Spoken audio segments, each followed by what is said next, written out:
Ito ang storya ni Yuel Arizo, ang babaeng naging magaling na aktor pero nahihirapan pa rin sa buhay niya.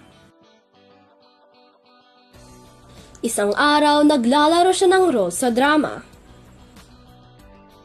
Naglalakad siya patungo kay Marcelo nang nakita niya na may kachat siya. Hoy, sino yan? Bakit? May ibang babae ka na? Nung lumabas si Yuel, biglang pinuntahan siya ng mga tao at nagtatapon ng ano-ano. Hindi mo deserve maging aktor.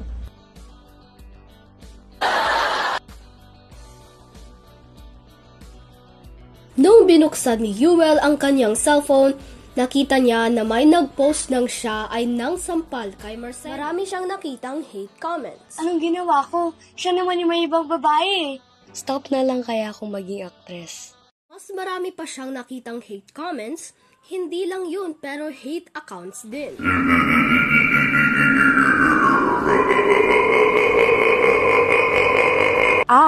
Okay. Alam na nila kung bakit ko sila sinapal. Wala na akong hate comments.